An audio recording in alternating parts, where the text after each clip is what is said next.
ಮೊದಲೇನಿತ್ತು ಈಗೇನಿದೆ ನೋಡಿ. ವಕ್ಫು ಎಷ್ಟೊಂದು ಅದ್ಭುತವಾದ ಪರಿಕಲ್ಪನೆ ಅಂತಂದರೆ ಮುಸ್ಲಿಮರಿಗೆ, ಬಡ ಮುಸ್ಲಿಮರಿಗೆ ಅದರ ಲಾಭ ಸಿಗಬೇಕು, ಆಮೇಲೆ ಎಷ್ಟು ಪಾರದರ್ಶಕವಾಗಿ ಅದು ನಡೀಬೇಕು. ಆದರೆ ಅದು ನಡೀತಿದೆಯಾ? ಇಲ್ಲ. ಸ್ವಂತ ಆಸ್ತಿ ಮಾತ್ರ ದಾನ ನೀಡಬಹುದು ಅನ್ನತ್ತೆ ಇಸ್ಲಾಂ. ನಿನ್ನ ತಲೆ ಹೊಡೆದಿದ್ದು ನನಗೆ 5 ಕೋಟಿ ಬಂತು 1 ಕೋಟಿ ಕೊಡ್ತೀನಿ, ಹಂಗಾಗಲ್ಲ. ಸ್ವಂತ ಆಸ್ತಿ ಮಾತ್ರ ದಾನ ನೀಡಬಹುದು, ಬೇರೆ ಆಸ್ತಿ ಕೊಟ್ಟರೆ ಹರಾಮಾಗತ್ತೆ. ಇದೀಗ ವಕ್ಫ್ ತಿದ್ದುಪಡಿಯಲ್ಲಿ ಅದೇ ಉಲ್ಲೇಖ ಮಾಡಿರೋದು ಹೊಸ ಕಾನೂನಲ್ಲಿ. ಅದು ಬಿಟ್ಟರೆ ಬೇರೆ ನೀವು ತಗೊಳ್ಳಂಗಿಲ್ಲ. ತಪ್ಪೇನು? ಕುರಾನ್ ಹೇಳ್ದಂಗೆ ಆಗ್ತಿದೆಯಲ್ಲ. ಈಗ ಸರ್ಕಾರಿ ಆಸ್ತಿ ವಕ್ಫ್ ಆಸ್ತಿ ಎಂದು ಘೋಷಿಸುವಂತಿಲ್ಲ. ಅದರಲ್ಲಿ ತಪ್ಪಾಗಿದೆಯೇನು? ಸರ್ಕಾರಿ ಅಂದರೆ ಸರ್ಕಾರಿ ಆಸ್ತಿ ವಕ್ಫ್ ಆಸ್ತಿ ಅಂತ ಘೋಷಿಸ್ತೀರಾ?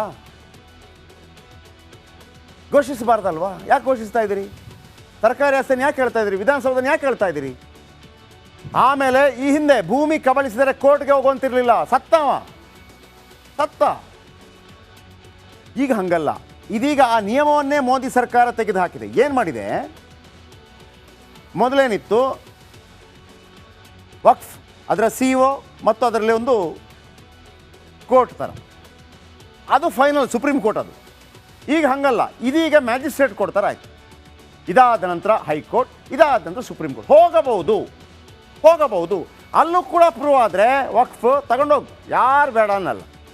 ಈಗ ಯಾರು ಬೇಕಿದ್ದರೂ ಕೋರ್ಟಿಗೆ ಹೋಗ್ಬೋದು, ಮೊದಲು ಹೋಗೋಕ್ಕಾಗ್ತಾ ಇರಲಿಲ್ಲ. ಗೊತ್ತಾಯ್ತಲ್ಲ ನಿಮಗೆ? ಮೊದಲು ಒಂದು ಜಾಗ ನಮ್ಮದು, ಬಾ, ನಿಮ್ದಲ್ಲ ಸ್ವಾಮಿ, ತಗೋಬಾ ಡಾಕ್ಯುಮೆಂಟು. ಯಾರ ಹತ್ರ? ನಮ್ಮದೇ ಇದೆ, ಇಲ್ಲೇ ಮಾಡು. ಆಯಿತು, ಓಕೆ, ನಮ್ಮದು, ಓಕೆ ಸರ್, ನಾನು ಅಪೀಲ್ ಹೋಗ್ತೀನಿ. ಅಪೀಲ್ ಇಲ್ಲ ಕಾನೂನು. ಈಗ ಹಂಗಲ್ಲ, ಅಪೀಲ್ ಹೋಗ್ಬೋದು ಅಷ್ಟೇ. ಬದಲಾವಣೆ ಆಗಿರೋದು. ವೆಂಕಟೇಶ್ವರ ಬೋರ್ಡ್ ಇದೆಯಲ್ಲ, ಅದರಲ್ಲಿ ಫರಾಜ್ ಹಕೀಮ್ ಚೇರ್ಮನ್ ಯಾಕೆ? ಓಕೆ. ಇನ್ನು ಮುಸ್ಲಿಂ ಮಂಡಳಿ ಹಿಂದೂ ಅಧಿಕಾರಿ ಯಾಕೆ? ಅವರನ್ನು ಯಾಕೆ ತರ್ತೀರಿ? ಹಿಂದೂ ಒಬ್ಬ ಇರ್ತಾರೆ ಇದರಲ್ಲಿ. ಆಗ ಸರ್ಕಾರ ಹೇಳುತ್ತೆ, ಮುಸ್ಲಿಂ ವ್ಯಕ್ತಿ IAS ಆಗಿದ್ದಾರೆ, temple trust ಸೇರ್ಬೋದಾ? ಸೇರ್ಬೋದು.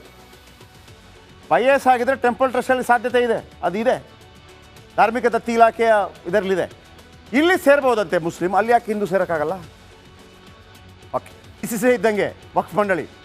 Saudi Arabia, Pakistan ಮಂಡಳಿಗಿಂತ ಸೌದಿ ಅರೇಬಿಯಾ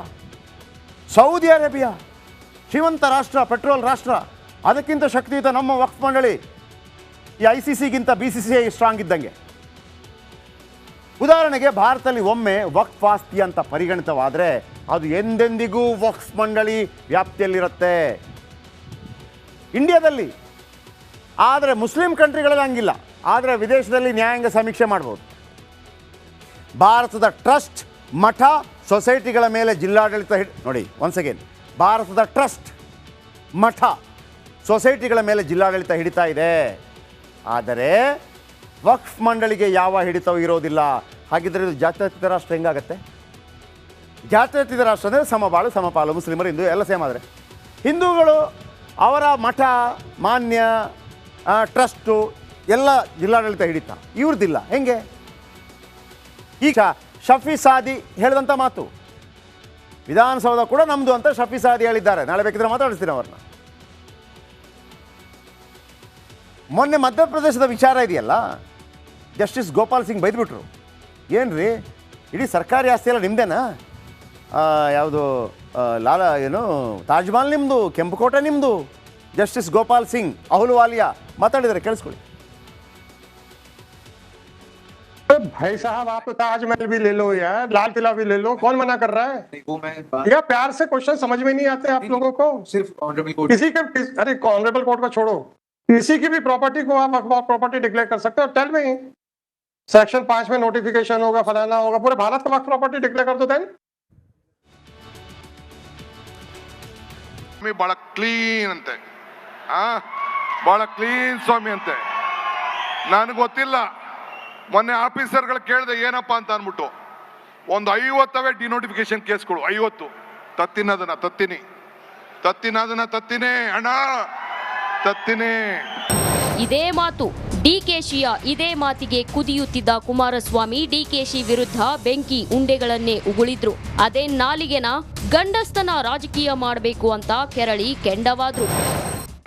ಪ್ರಜ್ವಲ್ ರೇವಣ್ಣಂದ CD ವಿಚಾರ ಏನ್ ಮಾಡಿದ್ರು, ಪೆಂಡ್ರೈವ್ ವಿಚಾರ ಏನ್ ಮಾತಾಡಿದ್ರು, ಏನೇನಾಯ್ತು ಅಂತೇಳಿ ಅವೆಲ್ಲ ಬಿಡಿಸಿ ಬಿಡಿಸಿ ಬಿಡಿಸಿ ಬಿಡಿಸಿ ಬಿಡಿಸಿ ಎಲ್ಲ ಅವರೇ ಮಾತಾಡಿದ್ದಾರೆ. ನಾನೇನು ಮಾತಾಡಬೇಕಾದ ಅವಶ್ಯಕತೆ ಇಲ್ಲ. ಎಲ್ಲ ಯೂಟರ್ನ್. ಫಸ್ಟು ನನ್ನ ಮೇಲೆ ಹೇಳಿದ್ರು, ತಿರ್ಗಾ ಅದಾರ ಪ್ರೀತಮ್ ಗೌಡ ಅಂತೆ, ತಿರ್ಗಾ ಒಂದು ಹೇಳಿದ್ರು, ತಿರ್ಗಾ ಅದಂತೆ. ಗಂಡಸ್ನಂತ ರಾಜಕೀಯ ಮಾಡಬೇಕು, ಮಾಡೋದಾದ್ರೆ ನನ್ನ ಕುಟುಂಬದ ಮೇಲೆ ನನ್ನ ಬಗ್ಗೆ ಚರ್ಚೆ ಮಾಡ್ತಾನೆ. ಯಾವ ನಪಮುಸರು ಮಾಡೋ ಕೆಲಸ ಮಾಡ್ಕೊಂಡು ಕೂತವನೆ. ನನ್ನ ಪ್ರಶ್ನೆ ಮಾಡ್ತಾನೆ. ಜನ ಬೆಳೆಸೋದು ನನ್ನ ಮಗನಾಗ್ಲಿ ಇನ್ನೊಬ್ಬ ಮಗನಾಗ್ಲಿ. ಇಷ್ಟೇ ಅಲ್ಲ, ಸುಖ ಸುಮ್ಮನೆ ಕೆಣಕಬೇಡ, ಹುಷಾರಂತ ಡಿಸಿಎಂಗೆ ಎಚ್ಚರಿಕೆಯನ್ನು ಕೊಟ್ರು. ಯಾರನ್ನು ಬಿಡ್ಲಿಲ್ಲ. ಅವ್ರ ಮಕ್ಕಳುಗಳಿಗೆ ದಾರಿ ಮಾಡ್ಕೊಳ್ಳೋಕೋಸ್ಕರ ಎಲ್ಲ ಜನತಾದಳದ ಎಲ್ಲ ನಾಯಕರುಗಳನ್ನ ಪಾರ್ಟಿ ಬಿಟ್ಟು ಓಡಿಸಿ ಕುಟುಂಬಕ್ಕೆ ಅನುಕೂಲ ಏನ್ ಮಾಡಬೇಕೋ ಮಾಡ್ಕೊಂಡು ಬಂದ್ರು. ಇದು ಜನತಾದಳದ ಇತಿಹಾಸ. ಮೊದಲು ನೆಟ್ಟಿ ಬದುಕದ್ ಕಲೀರಿ, ಕೆಡಕಿದ್ರಿ ಹುಷಾರು. ಶಿವಕುಮಾರ್, ನನ್ನ ಹತ್ರ ಮೆಟೀರಿಯಲ್ಗಳು ಬರ್ತವೆ, ಯಾವಾಗ ನಾವು ತೆಗೆದಿದ್ದೀವಿ ಭೂಮಿಯಲ್ಲಿ ಬದುಕಕ್ಕಾಗಲ್ಲ ಅಂತ ಮೆಟೀರಿಯಲ್ಗಳು ಶುರು ಆಯ್ತವೆ. ನೋಡಿದ್ರಲ್ವಾ ಡಿಕೆಶಿ ದಳಪತಿ ನಡುವಿನ ರಣರಣ ಕಾಳಗವನ್ನ, ಚನ್ನಪಟ್ಟಣಕ್ಕಾಗಿ ನಡೆಯುತ್ತಿರೋ ಮಹಾಯುದ್ಧವನ್ನ. ಆದ್ರೆ ಮಾತಿನ ಭರದಲ್ಲಿ ನಾಯಕರು ನಾಲಿಗೆಯನ್ನ ಹರಿಬಿಡ್ತಿರೋದಂತೂ ಸುಳ್ಳಲ್ಲ. Bureau report, republic Kannada. ಜನಾಂದೋಲನ ಯಾತ್ರೆ ಅಲ್ವಾ? ಬಿಜೆಪಿ ಸಿದ್ದರಾಮಯ್ಯರ ಮೇಲೆ ಏನು ಆರೋಪ ಮಾಡಿತ್ತು ಅದಕ್ಕೆ ಉತ್ತರ ಕೊಡಬೇಕಾಗಿತ್ತು. HD ಕುಮಾರಸ್ವಾಮಿ ಕೂಡ ಯಾರ ಮೇಲೆ ಆರೋಪ ಮಾಡಬೇಕಾಗಿತ್ತು? ಸಿದ್ದರಾಮಯ್ಯನವ್ರ ಮೇಲೆ. ಇದು ಹೆಂಗಾಗ್ಬಿಡಿದ್ರೆ ಕಾಯನ ಇಪಿಯನೇ ಗ್ಲಾಸ್ ಪೊಡ್ಡಲ್ಲ ಅಂತ ಒಂದು ಹಿಂದಿಗಾದೆ ಇದೆ. ತಿಂದಿಲ್ಲ ಉಣ್ಣಿಲ್ಲ ಗ್ಲಾಸ್ ಹೊಡೆದೋಯ್ತು ಅಂತೇಳಿ. ಇವರಿಬ್ಬರ ನಡುವೆ ಜಗಳ ಆಗಿದೆ. ಅದರಲ್ಲಿ ಅವರ ಒಂದು ಕ್ಲೀನ್ ಸ್ವಾಮಿ ಅಂತಿದ್ರು. ಈ ಕರ್ನಾಟಕದಲ್ಲಿ ಒಂದು ಫೇಮಸ್ ಇದೆ, ಕ್ಲೀನ್ ಕೃಷ್ಣಪ್ಪ ಅಂತಿದೆ. ಕ್ಲೀನ್ ಸ್ವಾಮಿ ಹೊಸದು ಕೇಳ್ತಿರೋದು ನಾವು. ಎನಿವೆ, ಈ ನಡುವೆ ರೀತಿಯಲ್ಲೇ ಕಾರ್ಯಕ್ರಮವನ್ನು ಹಮ್ಮಿಕೊಳ್ಳಲಾಗಿತ್ತು. ಇಲ್ಲಿ ಸಿದ್ದರಾಮಯ್ಯ ಮತ್ತು DK ಶಿವಕುಮಾರ್ BJP ಮತ್ತು JDS ನಾಯಕರ ವಿರುದ್ಧ ಯಾವ ರೀತಿ ಕಿಡಿಕಾರಿದ್ರು ಮತ್ತು ತಾನು ಯಾವುದೇ ತಪ್ಪು ಮಾಡಿಲ್ಲ ಅನ್ನೋದನ್ನು ಸಿದ್ದರಾಮಯ್ಯ ಯಾವ ರೀತಿ ಸಮರ್ಥನೆ ಮಾಡಿಕೊಂಡ್ರು, ಬನ್ನಿ ನೋಡೋಣ.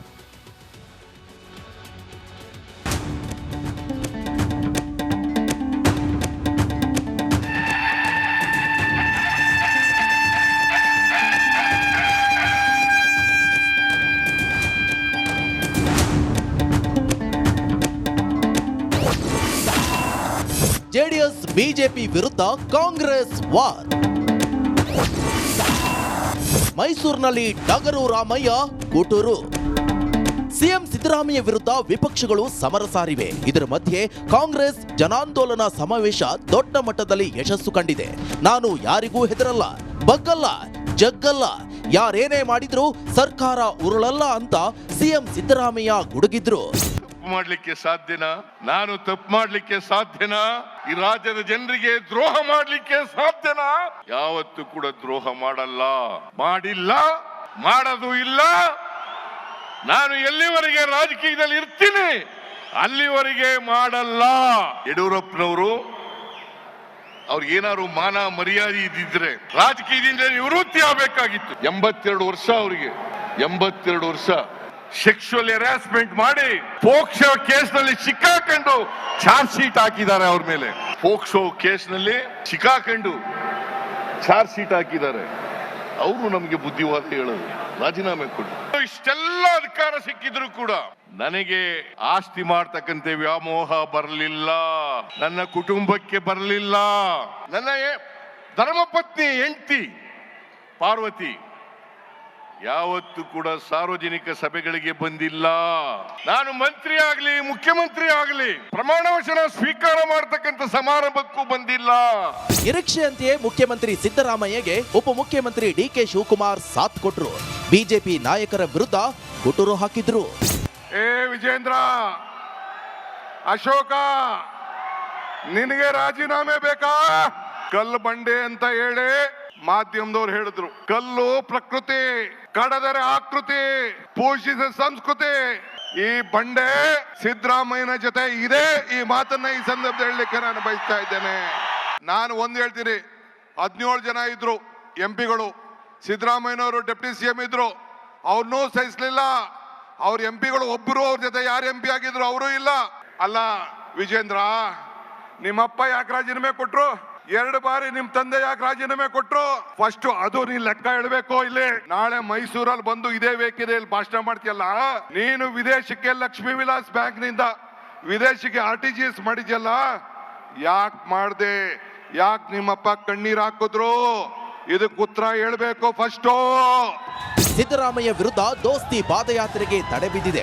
ಸಿದ್ದಲಿಂಗಪುರದಲ್ಲಿ ದೋಸ್ತಿ ನಾಯಕರನ್ನ ತಡೆಯಲಾಗಿದೆ. ಪೊಲೀಸರು ಕಾರ್ಯಕರ್ತರ ನಡುವೆ ಮಾತಿನ ಚಕಮಕಿ ನಡೆಯಿತು. Bureau report, republic Kannada.